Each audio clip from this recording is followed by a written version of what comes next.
How's it going? A lot of interesting things happened, including Sneeko getting banned. I don't know who Sneeko is, but he keeps appearing into my timeline. And a lot of people are upset. Now, the reason people are upset is because this is happening on Kick, right? And people think that Kick is a safe platform. They don't ban you for nonsense. They're not mentally deranged like Twitch. But in the case of Sneeko, I definitely understand why he got banned.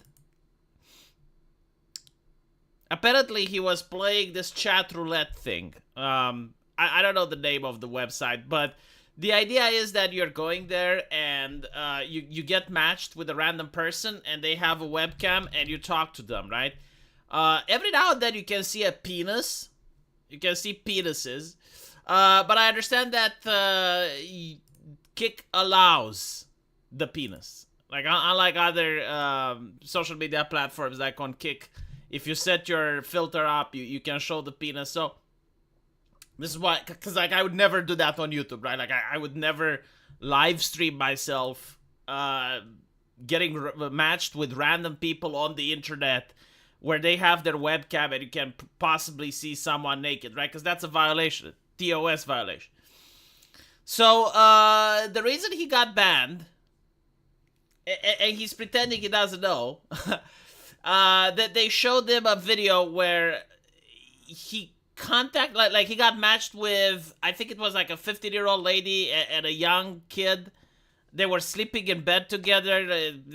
I don't know what the lore is, because again, you got no context, right? Like you just get to see the webcam in that's presented to you.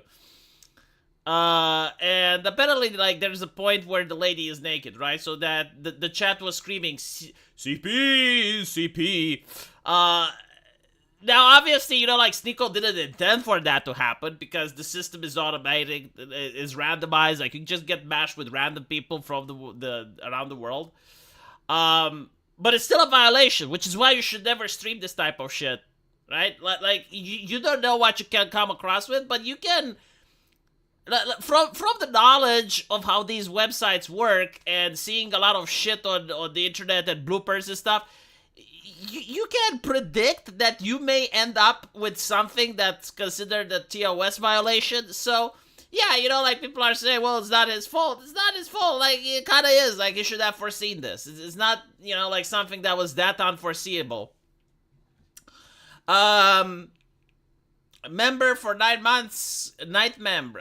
Thank you for the long-term membership. Hello, V. You see Short Fat Penguin Enthusiast's TDS video today. No, I don't watch his channel. Jesus fucking Christ. And not to mention, like, he makes such long videos. Like, TLDR, please. Raining Terror. Thank you for the $5. Hello, V. Long time no see. It's true. I know you were one of those two people who played Unknown 9. No, I actually wasn't. Did not play Unknown 9. It was funny that I actually watched Dustboard and it had 3 players. And I was like, okay, I know one of them is Josh, because he was streaming it. And it's like, who are the other 2? And it's getting to the point where you can actually pinpoint with accuracy who the modern audience is. Like, you can call them by name. It reminded me when a AAA company was saying that, oh, we thank you for our backers and blah, blah, blah. You can email them at this point. Like, you do not need to make a public statement. You know who they are. Like you got your Steam Analytics. You can know who they are. You can even phone call them, right? And thank them for purchasing the game. And you can even do a meetup with them, right? Like, you can actually go out and you can meet your fans. All 3 of them. The modern fucking audience. Heel versus Babyface is streaming Dustboard. You know, like, I really hate that these games are becoming a meme and they may end up selling just because they're so bad. You know, like, people may end up being like, you know what, it's one of the worst games that may actually have collector's value.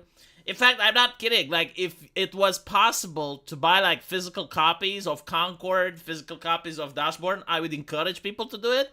Because I guarantee you, like, 20 years from now, they will have collector's value. It's like games made by retards, for retards, and they are so bad that they even managed to make worse than E.T. Like, this is an accomplishment to make, like, the world's shittiest game while deluding yourself on your ideology. Like, you actually think you're good. You actually, believe that you're creating a good product despite what the entire world tells you you champion on. Like, that is the definition of retardation. Like in Romania, we have this saying that the mother of retards is always pregnant, and the more I live, the more I get to see.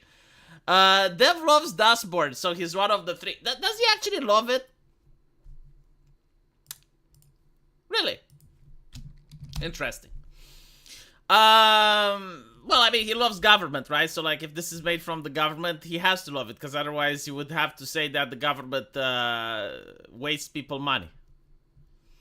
I actually have a video that's coming up, and I don't know if I uploaded it yet or not, because I got like 8 videos that I made.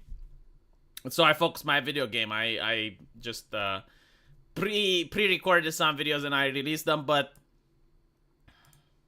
this is the major difference of Western character design versus normal design. I don't even want to call Asian design, because I know if people from the West in 2016, they had access to the same technology we have now, this is how female characters would look like. No doubt about it, right? Because this is what sells. And I was looking at it and it's like, okay, the first one, it represents serenity, represents beauty, grace, while the second one represents chaos, anger, hatred. Right? Like, when you put them side by side, you get to notice that. Now, what's interesting is that it's not even like the facial features or anything like that. It's purely the design, right? Like, when you use these colors, the developers of Dashboard wanted to show that the character is powering up, right? Like, it's an ability. But they don't realize that they're actually showing hatred, chaos, corruption. Like, this is what this symbolizes, Like, if I was to see this in an anime or in a cartoon before 2016, this would be like a hero that's being corrupted, like it's being taken over by a maleficent force. Maybe it's the woke ideology, right? But yeah, no, and it's also like using the ugliest characters they can on purpose, because there are a lot of people of color that actually look good.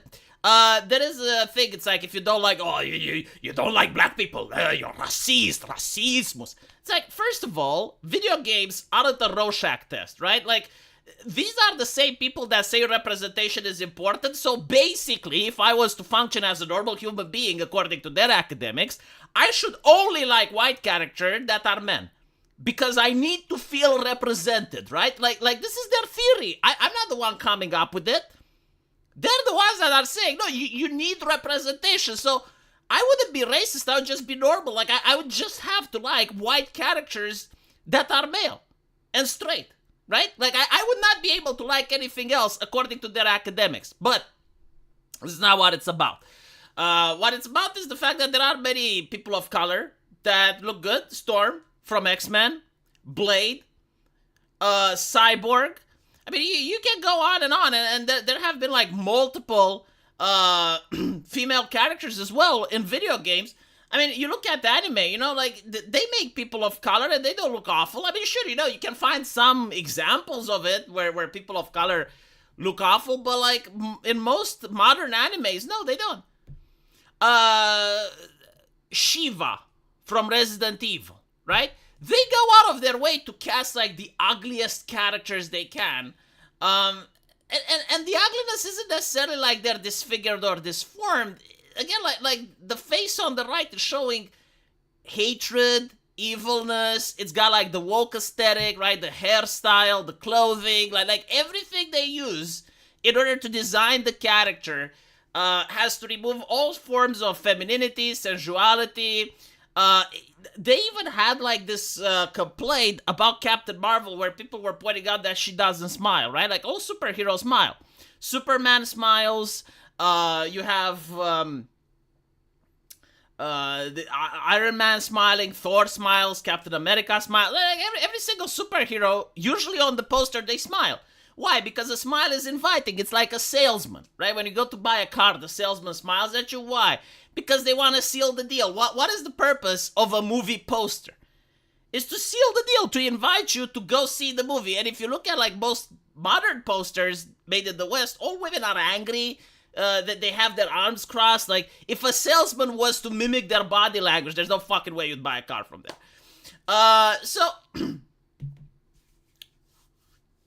with this out of the way, yeah, it's no wonder that people don't like the characters. And all you gotta do, by the way, this character isn't even that sexy compared to, video gaming land. I mean, if you look at fantasy, you look at Nikkei, you look at The Last Descendant, like they have like really sexy characters. This one is actually like a mid for a fantasy setting, right? Like if you compare it with other fantasy games. And all you need to do is just to show a girl, and that's it. Like, you BTFO the competition out of the water. So it's just like night and day difference. No, seriously, like, I'm trying to look at this, and it's like, and by the way, they will say that this is Kumarisms. It's like, they're the Kumer. Oh, you like into pornography because you like the woman on the left. Decent, normal people that aren't porn addicts, they like the character on the right. This is Twitter. It's insane. Yeah, like the girl on the left, she's got like, I mean, she's just pretty. That's it, right? Like she's not dressed like Stellar Blade. She's not dressed like Bayonetta. She doesn't have massive titties. She is not wearing a skin tight leather suit, right? Like she's just a pretty girl, and you don't find this in Western entertainment at all. They just don't exist, right? And it's the same thing with Captain Marvel. Like they were upset that she doesn't smile. Like, they politicize the human smile. And it's because they don't want women to be sensual. They want women to be angry. All the fucking time. Every time. It's like the concept of the girl boss. I really hope that people aren't influenced by media. Because if women act like this, like the Western Hollywood industrial complex is making female character, you'd end up being an obnoxious prick. Men shouldn't act like this. Women shouldn't act like this. It's just horrible. No. Right? You look at Hollywood, it's like, what is the girl boss? Always knows better, always thinks she's more talented than everyone around, is always angry, is always upset, self-centered, always gets into a fight with people, never forgives anyone, right? Who would want to associate with such a person? Like, let's be honest. Like what type of individual would say, yeah, I want my friend to be like that? Meanwhile, if you look at anime, you look at China, you look at South Korea, they're making the female characters wholesome. They show vulnerability, they show courage, but in order to show courage, they also show that they're afraid, right? Like Mikasa from Attack on Titan, like she's vulnerable, she cares about Eren, she cares about the main protagonist. By the way, they censored Sonic. Do you know what they did? Apparently Amy, like her entire persona, is the fact that she's in love with Sonic. Like, we know this, right? Apparently you're not allowed to have this. And now she's not in love with Sonic. Now she's just like a happy hedgehog that wants to help everyone. And again, like the concept of romance, the concept of people completing each other is completely gone. Especially from like children video games and children shows. Like if you look at Walt Disney, they go out of their way in order to stop promoting the concept of love between a man and a woman. Like look at the last remakes of Disney, right? Like what was it called? The one with Sleeping Beauty. They're basically stating that no, there is no prince because there's no such thing as love between a man and a woman. The only love is between the adopted mother and the daughter. They did the same with Frozen, right? Like the prince is evil and there is no such thing as true love between a man and a woman. They constantly do this. Like they're erasing what appears to be just like normal heteronormativity, right? Like the concept of finding Prince Charming and the concept of fighting for the girl you love, that's just gone. Like they don't want kids to think about that. They want kids to think about the LGBTs. So it is sad, and when you call it out, they always like freak out and they say, "Oh, you're a good air," or "Oh, why do you care about kids shows?" It's because you're attacking their ideology. You're not attacking the show. They don't give a shit about the show. Craig from Side Scroller said he wants you on the show. Well, if Craig contacts me, I would gladly join the show. I don't know how to contact Craig. Greetings, O Chosen of Zinch. Thank you, Slixian. Raining Terror, thank you for the $5. V, you are a person of color. You didn't vote Biden, so you don't feel represented when looking at the video game pandering to you. Yeah, I genuinely don't, By the way, representation doesn't fucking matter. Like, I don't even know when they consider that it's important. It's the dumbest shit ever. Because when you play World of Warcraft, if representation mattered, everyone would play human. You would have no one playing as orcs, you have no one playing as undead, as taurens, as night elves. In fact, most men actually play with sexy female characters.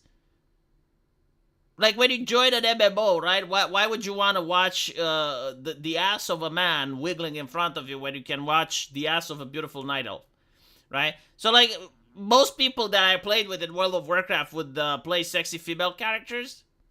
It was fine, you know. It's like it is what it is. But the most unpopular race was undead. The people that played undead, I think they were playing for the meta because like they had really good passive. They had a passive that allowed you to zap out of crowd control. But other than that, yeah. Hello V, first of all, we are all people of color, last time I checked. Crayola Canyon pack, white was in the pack too, lol. So don't placate to the leftist language. Oh, I see what you did there. Hi V, it's actually the first time I watch your live stream live. I thank you, Tomboy Enjoyer.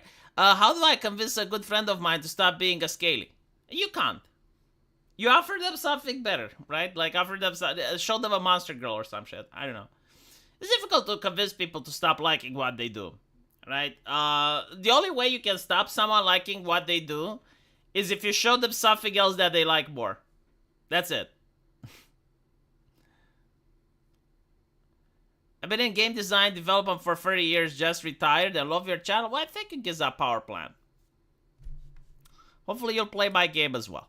Let me show you the interesting thing that came from Blizzard. And this, like, exactly shows what's wrong with video games in 2024. It's the mindset. You know, this goes beyond DEI. It goes beyond everything else. And I'm looking at it, and it's like a live online course on game design, right? You get to learn from the company that's incapable of making new IPs and constantly has to show remakes. And even when they do remakes, they fuck it up. Isn't that fascinating? Like, how can you fuck up the remake of Warcraft 3, chat?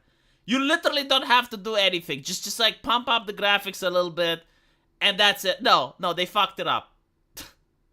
They fucked it up. It's the only remake that I know which people prefer to play the original. Like, if they spend money buying Warcraft 3 Refucked, they still play with the original graphics because the new graphics are so shit. They're unplayable. You can't play them. Like, the person that made them didn't understand what a strategy game is, to the point where if you have, like, some ghouls attacking peasants on the screen, you can't tell which is the ghoul, you can't tell which is the peasant, the colors mishmash, you can't tell which are your units, which are the enemy units. The hero is barely visible. I don't know who the fuck came up with that, but hey, you know, like, at least they nerfed the tits on the sorceress. I mean, they had to do that, right? Fascinating. So, look at this, right? Class 1, Introduction to Game Design. Okay, right. Class 2, Setting Goals for a Game. Alright. Class 3, Monetization. This is like number 3. You know what I hate about gamers? And I say gamers like people that go on the forums. That there used to be a time when companies were making all these horrible decisions. Like, this is before wokeness. You had companies that were trivializing the games, making games piss easy, right? Like, incredibly easy, to the point where they weren't enjoyable, right? Like, if I'm a person that has been playing video games for the last 15 years, I need some level of difficulty in order to challenge me. It doesn't have to be like Dark Souls level, but it's gotta be like some level of difficulty so that it feels like a video game. Otherwise, I can just watch a stream. But there was like this new mentality of game development that no, like everything has to be so easy that even a person playing with their left testicle on the keyboard, they should win the game as well. So I was like pushing against that, and you know, I was called an elitist, and one of the things is like, well, the company has to make money. They have to make money. And then I was thinking like, hold on a little bit. You know, when is it acceptable? In what business is it acceptable to say that you're in it for the money? Like, if you apply for a job and you go at the resume, it's like, why do you want to become a doctor? I want to be rich. I want to make money. Most HR ladies will not like that response. I mean, maybe there are some that would, but like normally you don't want to say that, yes, I want to make money, you know? Like, if you go to med school and you have university professors asking people, it's like, why do you want to be a doctor? I want to save lives. I want to learn, because my daddy was a doctor. My mommy died from cancer. I want to be able to save people so they don't end up like my mommy. You know, like, seriously. Like, no one would say, yeah, I just want to make money. Like, go to a doctor, and he has to perform surgery on you, and you find out that he's in it for the money. You know, it's like not something that you want to be proud of. But like, secondly, it's really not something that's going to create a good product at the end of the day. Because here's the thing: if you make a good product, you're going to make money. Like, they're going to come, but like, if your mindset is, I want to make money, I want to milk the customer, I want to spread open that pay pig's wallet and gorge myself with his dollars, you know, and first I will take 120, and then I will take more with the DLC, and then I will take and take and take it. And the season pass, and they actually spend a lot of money on monetization and business models. Like, they have armies of psychologists in order to figure out how to get the player to pay more money. And you know what's fascinating? Like again, I have to play gacha games. There's nothing else. I'm not going to play the rainbow shit games that are being shilled on the PC lately. So I gotta play their gacha games. Now, initially, gacha games were also made by Western companies, right? Like, I remember the first one that I heard about sorry, not gacha games, phone games. The first phone game that I heard about was Dungeon Keeper 3. And I was like, wow, Dungeon Keeper, that's a really good title. I used to play it when I was a kid. It was made by EA Games. And, you look at it, and it's like a phone game, and it just milks you out of cash. Like, if you want to play it, you can play like 5 minutes a day, and then you have to pay in order to play it, right? Like, pay to win, phone game. Awful reputation.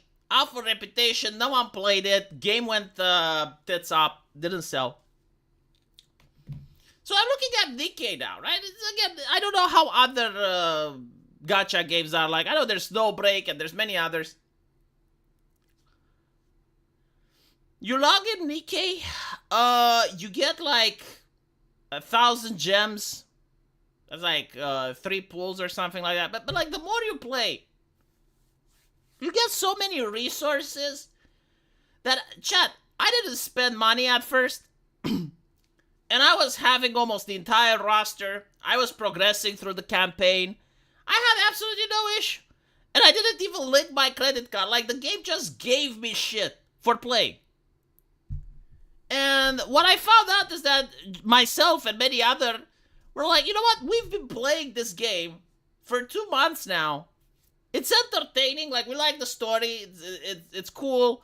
It fills our time. I feel bad not to give the developer at least $20. At least $20. I gave them $50. But it makes you feel bad because you're playing a game for free. And not only that, do you know what they did, chat? Do you know what they fucking did? I log into the game, and there's a survey. There's a survey asking me, how long have you been playing Nikkei? And I'm like, okay, I've been playing it for this. Where did you find out about Nikkei? Okay, what would you like to see? And it was like, do you want to see more female characters sexualized, or do you want to see less? Do you want to see more grim, dark storytelling, or do you want to see more slice of life? Do you want to see more collabs? What type of collabs do you want to see? Do you want us to collab more with, like, this company or that company? Do you want to, you know, like, how many hours do you play? Do you find the game too difficult or too easy? And I'm like, why are Western companies doing this? Why can't I log on in Ubisoft and they would tell me, you know, like, to complete a survey about Assassin's Creed, and they would actually consider what the player base would say.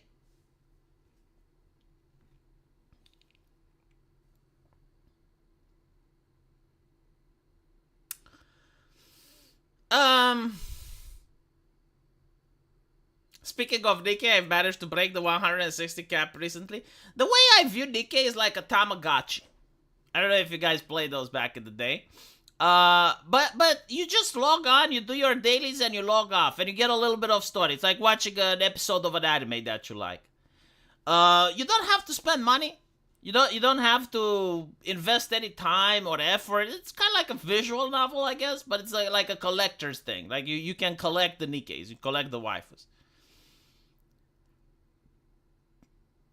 Yeah, they literally want the opposite of what players want. Like this is what pisses me off in the West. We are at the level where you literally have the technology to find out what your community wants. Like I have a Discord. I talk with the people on my Discord. I talk with the community. I know what they want. You can go on Subscribestar. You can talk with the forum, and you can find out what people want. Now, if you're a AAA company, you can literally have like an in-game thing, and you ask people what they want. But no, what they do instead is they ask the journalists, they ask the consultants, they have like some focus groups, and they ask them, and it's like, why though? Why are you doing things like they used to be done in the past before the technology existed, where you can literally connect to your customers like never before in human history? You can even have an AI, and the AI can aggregate what the customers are saying and then tell you.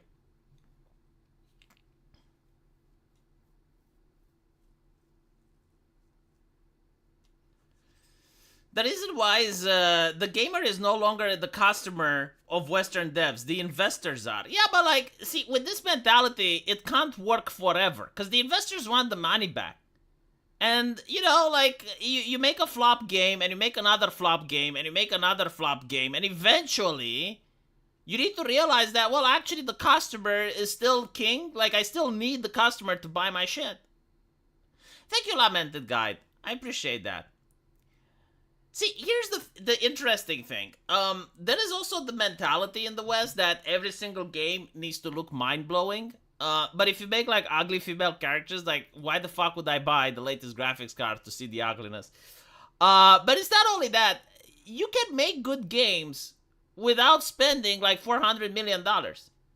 I don't know how much they paid for Skull and Bones and Concord and shit. It's like hundreds of millions. Like the amount of cash you can use to buy islands.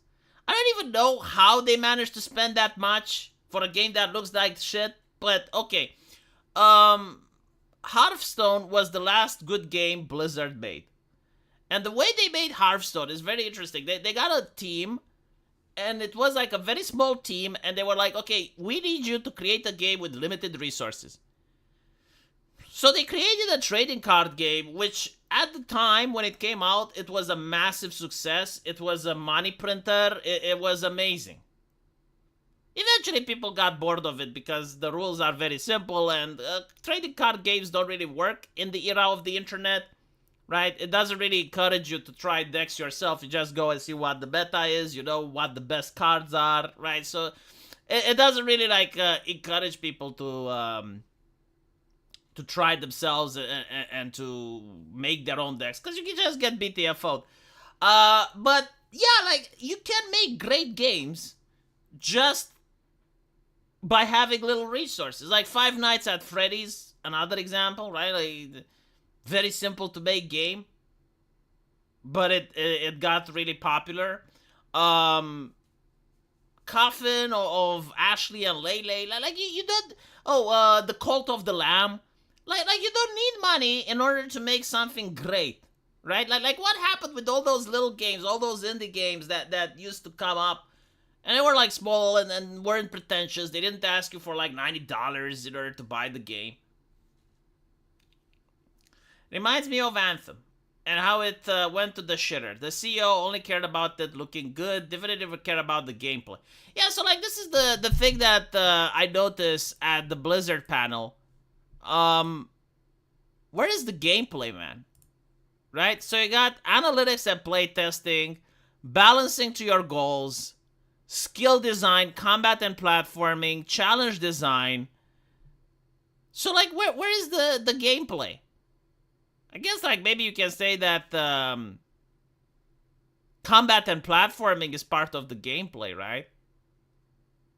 The thing is, like, they managed to convince themselves. I remember, like, they literally take their marching orders from the journalists. I don't know if it's, like, the consultants that listen to the journalists and then force the companies to bend the knee. Or if it's, like, they just, like, read whatever Kotaku is saying and do it. So, here's the problem with it. There was a journalist that said, I think it was Kotaku or Polygon, but they said that you should stop treating games as genres. Like, you shouldn't make RPGs anymore. You shouldn't make strategy games anymore. You shouldn't make first-person shooters anymore. Every single game needs to have a little of everything. And it's like, that's when the games lost their soul. That's when we get over-the-shoulder, third-person, with a little bit of dialogue and some XP grinding and a crafting system. Basically, like, every game is like The Last of Us. Honestly, like, The Last of Us, I really hate the fact that it was successful. I'll explain why it was successful in a little bit, but so many games tried to copy The Last of Us formula. Holy shit. So, I'll tell you why The Last of Us was successful right after I drink a little bit of Pepsi.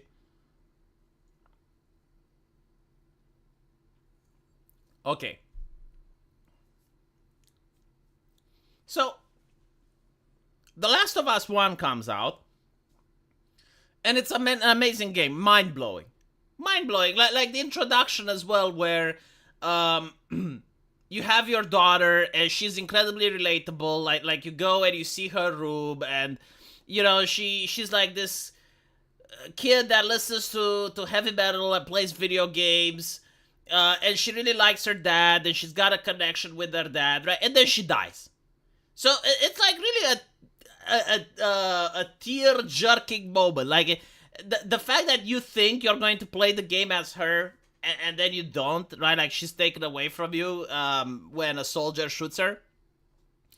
Like it's very emotionally, right? It's like a roller coaster, very impactful. Like, the opening, perfect, 10 out of 10.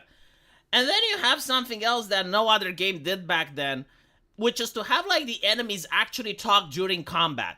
So, like, the enemies would go like, oh, he's next to the stairs, oh, he's next to the battles, right? Like, they would engage and talk with you constantly. And that was, like, really cool at the time.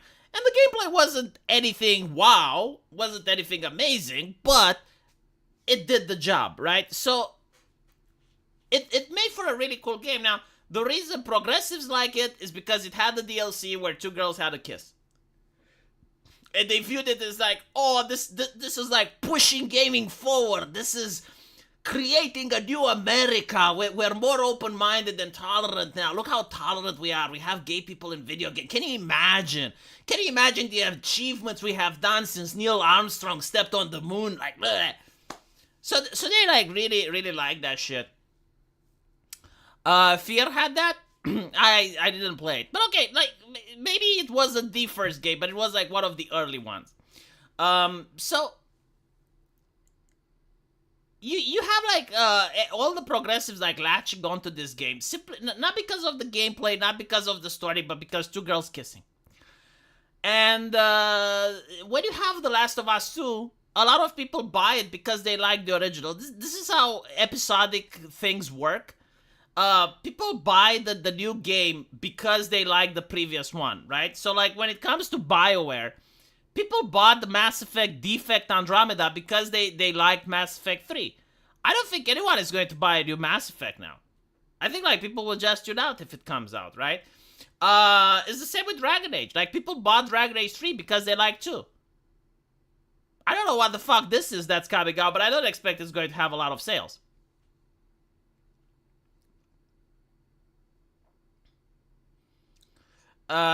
You know what's ironic? Andromeda Mass Effect was way more memeable.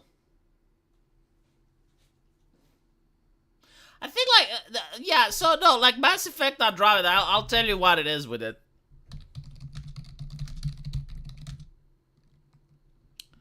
Asari, yeah.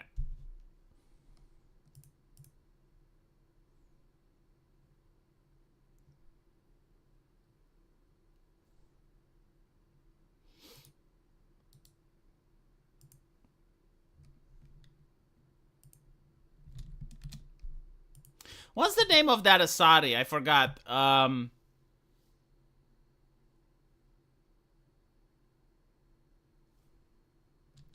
me see. Asari Companion. Maybe this is going to give me the result. Oh, right.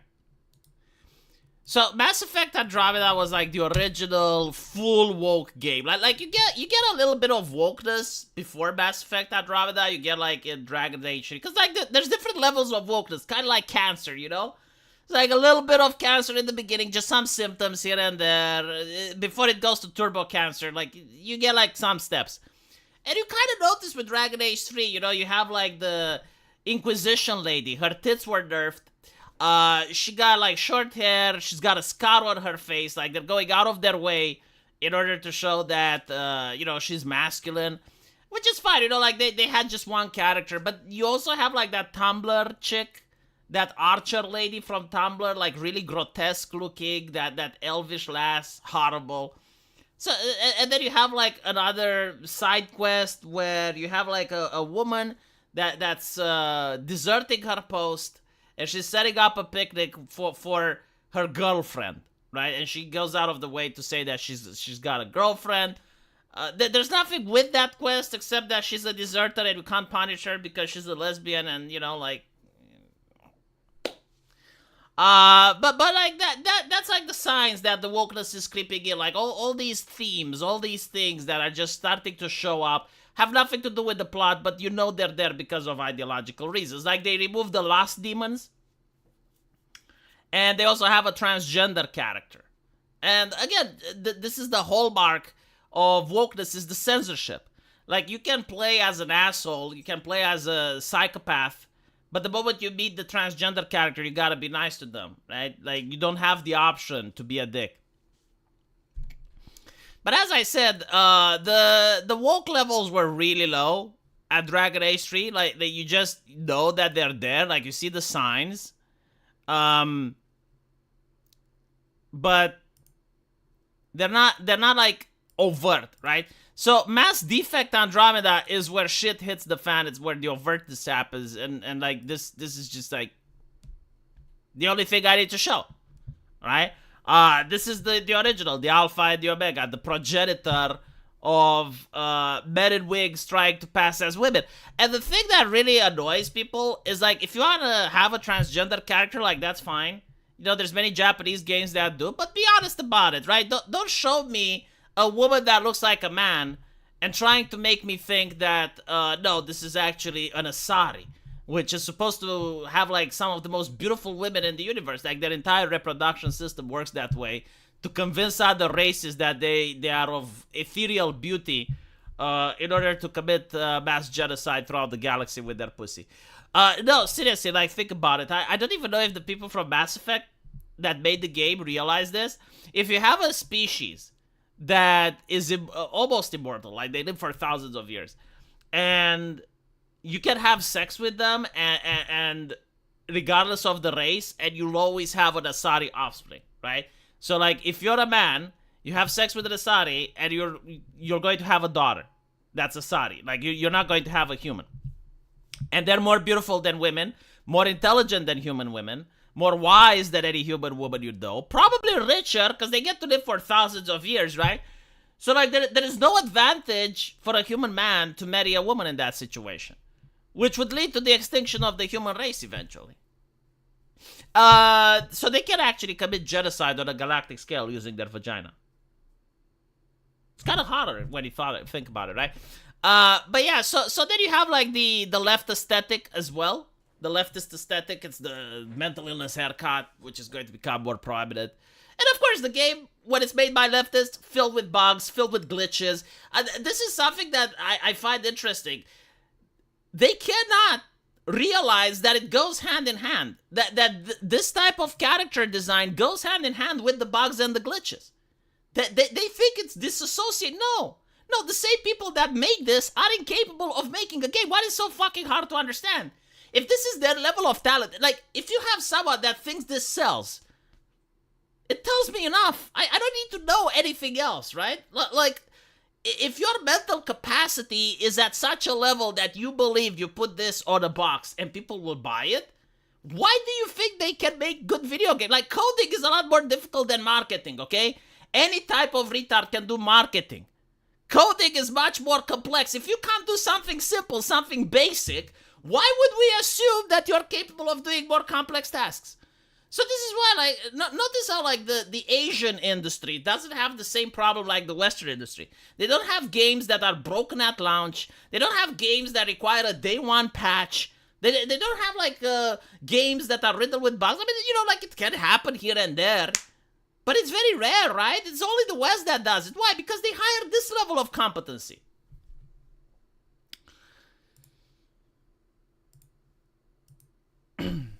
Sign me up for that genocide.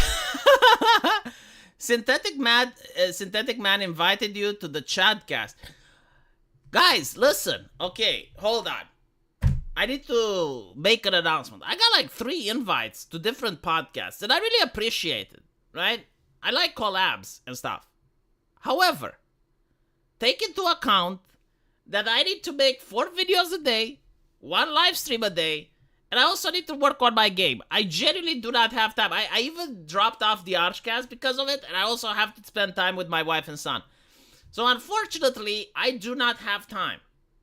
Because if I make an obligation and I say I will show up, then it stresses me and then I don't work on my game.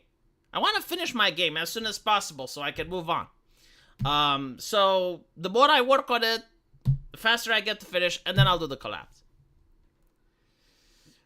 Anyway.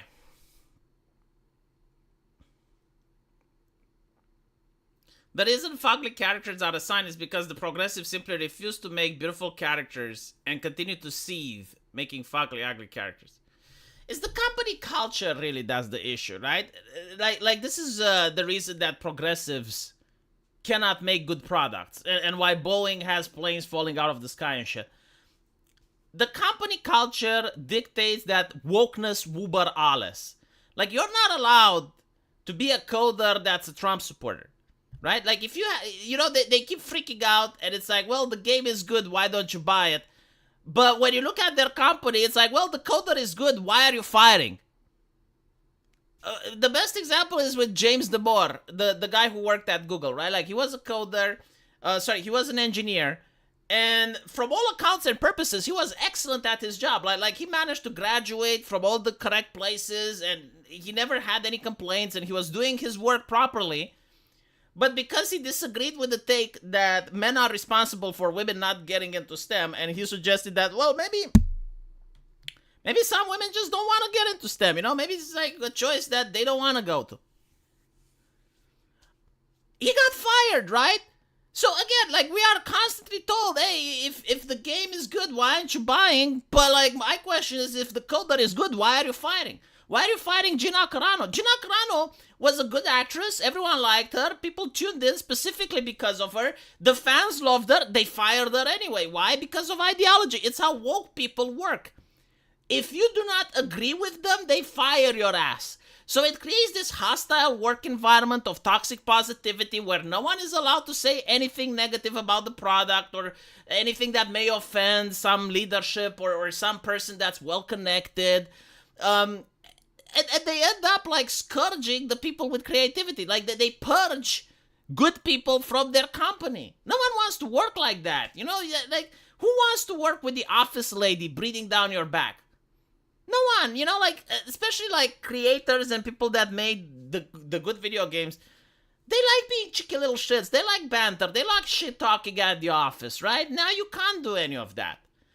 So this is the reason why the games are bad, is because, first of all, they also, like, have to hire based on diversity quotas. Like, I've been told horror stories from these companies where, some middle management guy was told, you need to fire, like, 10% of the people so we get more women in. It's like, imagine, like, having to fire someone for doing nothing wrong, except the fact that they were born incorrectly. And you're firing someone that actually knows how to work with your in-house engine, that has been at the company for a while, that has created connections and a friend network, and is able to, know how the ropes are. And yeah, you're firing them and you're getting a new person to fit some percentage for no other reason than aesthetics. It's just the aesthetics. Oh, it looks good on paper. It's not like, oh, well, this woman is an amazing coder, let's get her in. No, they're like, let's get more women coders. Why? Because they're women. It's the aesthetics. It's just like dress up.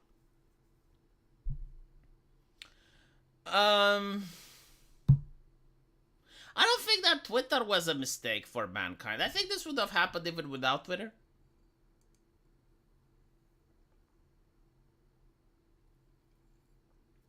Most of this shit is happening because of governments. Like, people don't realize, but for instance, the European Union is forcing companies now to disclose their ESG metrics. So basically now investors get to see the sustainability rating of your company. Because up until now you weren't forced. But if you're a large company, if you're CD Projekt Red, you gotta show what your ESG initiatives are. And obviously, like, if you have a low ESG, you'd probably invite regulators and inspectors to see why your ESG is low. California forces companies to have an HR department. Like, if your company is over a certain percentage, if it's large enough, you need to have an HR department. So it's not necessarily social media, it's the Democrats. Like, the last time I remember Google was talking about getting rid of its diversity department. It was a rumor, it wasn't true. But immediately, like, there were Democrats that signed a letter of concern demanding that Google explains why they want to get rid of their diversity officers. And I was like, well, hold on a little bit. Isn't my private company can do whatever it wants? Like are the Democrats having stakes in Google's shares? No. It was simply because of ideological reasons. We should call them You'll Be Soft? No, I like to call myself non-binary. See, like, this is...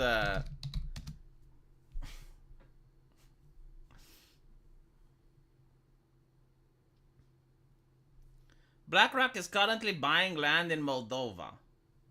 I'm sure that ESG score will go up. Probably. The thing with BlackRock is that it's going to turn into an empire. Like it kind of is. It's kind of like the East India Trading Company, except they don't have a military. Eventually they collapse. Like, when something becomes too big, it collapses. Like, there's no way around it. They can either defy the government and maybe survive, or face bankruptcy when we refuse to buy their crap. The thing is, like, most people at the top don't care because they get paid, right? Like, for instance, believe it or not, the Dustborn game is successful. Even though no one plays, they managed to get their money. Like, they took money from the Norwegian government, they took money from the US government, and they took money from the European Union. So they have, like, all these grants. Maybe they got some money from investors, I don't know. And the people in top, like, they got paid, they got their jobs, and they don't give a shit. So it doesn't matter if you buy it or not.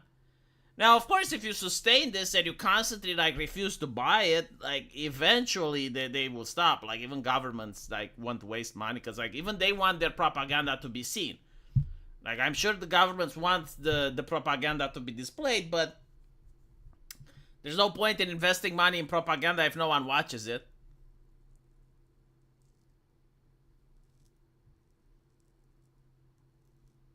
We pay twice as much tax as our grandparents. The government will never run out of money to waste. It's not only that, you pay tax, but the government also prints money at the same time, so.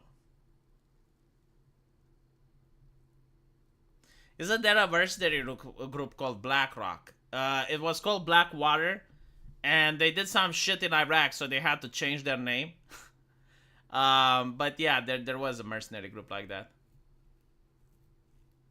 Pretty sure they got enough money to hire mercenaries or hit squads. Well, I mean, you can, but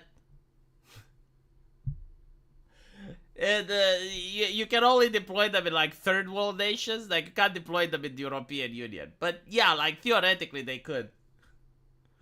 Coca-Cola was, or Pepsi, which one was it? Like, they had one of the world's largest navies. I think it was, like, the third large navy in the world.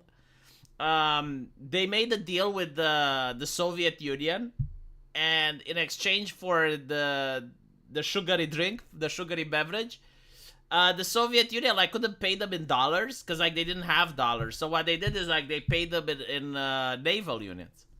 So they got, like, some submarines. I think I don't know if they had, like, a nuclear submarine, but they did have, like, naval destroyers, just, like, a lot of boats.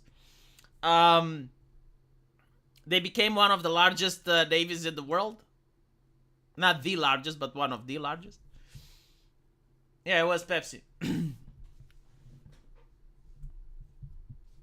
Yeah, they took the boats and they sold them in the United States, so they still got the money. Says who? The EU has no military to oppose them if they deploy.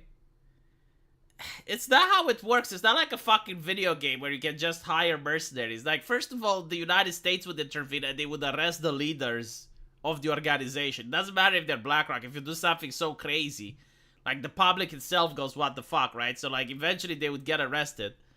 But secondly, the mercenaries themselves wouldn't want to go there. Because it's like, okay, well, it's one thing when you're set in Africa, in a war-torn country, right? You're doing your combat there and then you're coming back in the West. It's another thing when you're like, okay, you're deployed in the European Union. Holy shit. They also have the abilities to fuck with you and your family, right? Like, they can label you a terrorist. Now your family can get arrested. They know who you are. So, no, it doesn't work like that.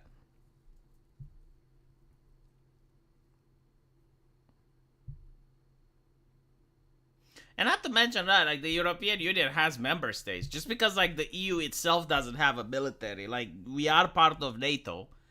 And the nation states themselves have a military, so it's not a problem.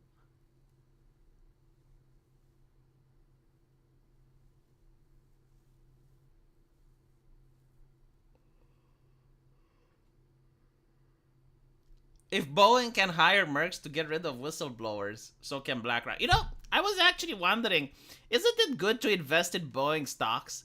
I mean, hypothetically speaking, I'm not talking about Boeing now. But, like, if you have a company that does really fucked up shit, you know, they cut corners, they're pushing up cheap products, they're violating safety guidelines.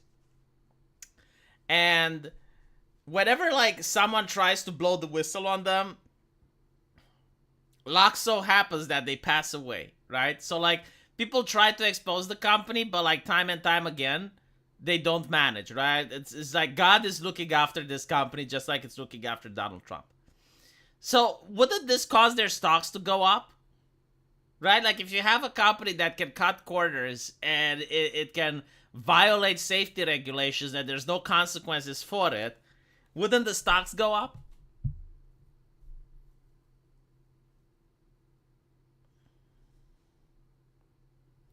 How is Boeing so brazen to literally off these whistleblowers? Well, it's kind of like there's a difference between knowing and proving. Because you need to prove. And even if, like, I'm pretty sure, like, even if it's proven, it will probably lead to some, like, middle management guy, like someone is, you know?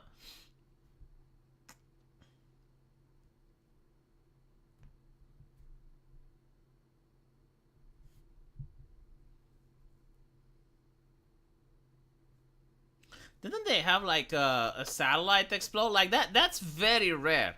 I've never heard of satellites exploding into the vacuum of space. I'm not saying it can't happen, because obviously it did. But usually, they explode either when landing or taking off. Like, once it's in space, it's usually safe.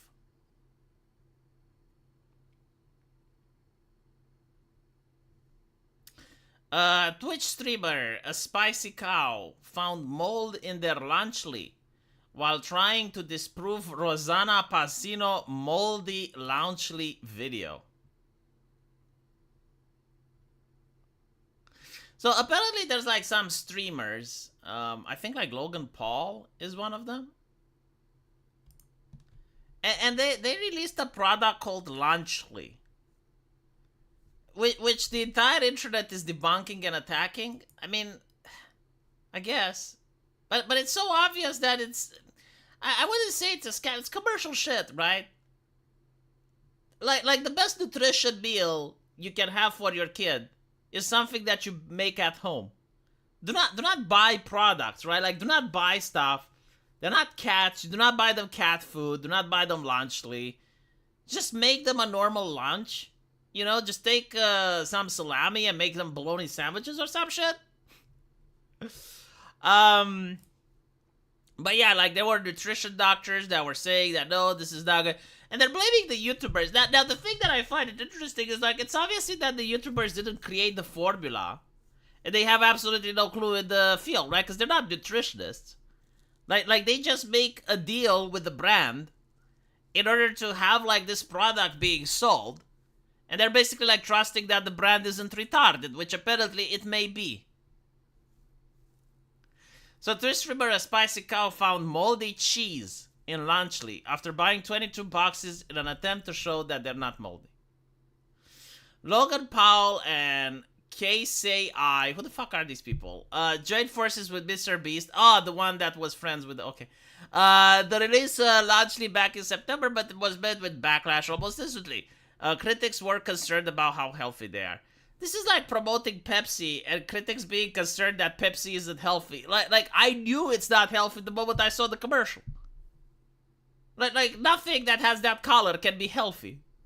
While filming a YouTube video comparing Launchley to Lunchables, Rosanna Pansino was left disgusted after finding mold on the cheese.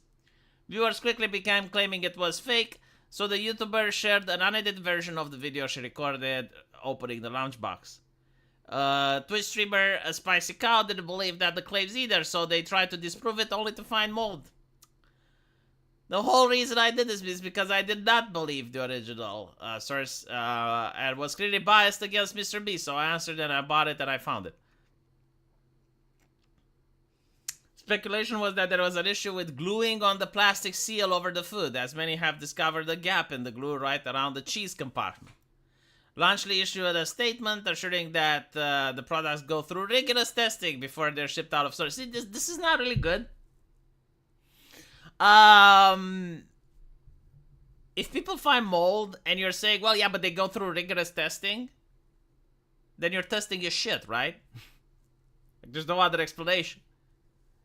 All Launchley products go through a stringent review process. See, like, the correct thing that they should have said would be like, we are going to investigate what has happened and we are going to fix it. This is like how you do PR. If people show you mold and it's like two content creators, you know, independent of each other, they're showing you that there's mold, you don't say, oh, well, it goes through rigorous testing. I don't give a fuck. Then the rigorous testing is wrong. Pepsi Davy was top 10 in size. Cola funded Nazi. Oh, yeah. They had Fanta, though. Yeah, they had Fanta in order to be able to sell their drink. NATO doesn't have a military. They're dependent on the United States. Also, I missed your super chat. No way, I didn't miss your super chat. Let me check. Holy shit. Did I miss a super chat?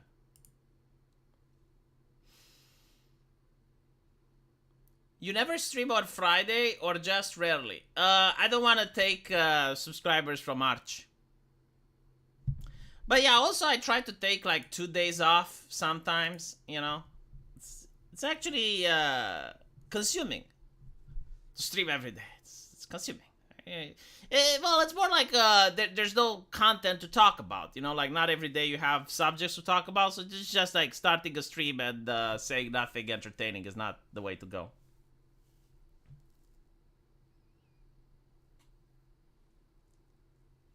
Just need to say sorry at this point and we will review our testing process. Literally. It already looks like really bad, you know? Like, this is a huge damage to the reputation of the brand. Hello, Rosalhim. Maybe YouTubers shouldn't sell edible stuff. Man, this is why I don't sell anything. Because, like, the moment you sell something, you're responsible for it. And it's like, obviously, you do not make the product, right? Like, if I were to sell, like someone comes up to me and says, hey, V, I want you to sell kids' lunches. Like, what can I do? I mean, I can buy the product, right? And I can taste it. And I can tell you if it's good or not. So let's say I buy it, I taste it, and it actually tastes delicious. But that's the extent of testing that I can do. I don't have a lab to see if like the things that they're putting in are actually healthy or not. I can't guarantee that after the millions of boxes they're selling that none of them contain mold. Right? Like the only thing that I can do is to say, yeah, I like the taste of it, and that's it. But I need to think that, well, since they're approved by the FDA, they probably must be Well, you can't say that they're healthy, but like they're not unhealthy, right? Like they're in between, I guess, because they're still a commercial product that you're buying, so they must be like okay-ish.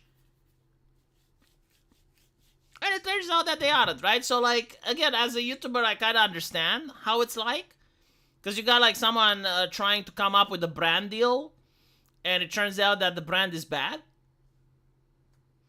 and you get the egg on your face. But it is what it is. Yeah, I just sell buyer's remorse. So far, I didn't have anyone upset about it.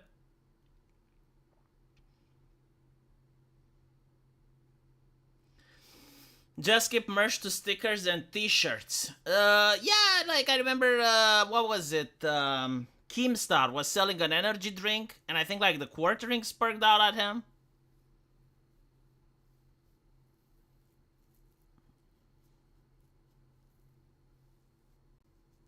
Troll sticker coloring book. What about a naughty video game? How about that? I'll sell that. Anyway, thank you guys for watching. I appreciate it. And I will see you tomorrow. Take care.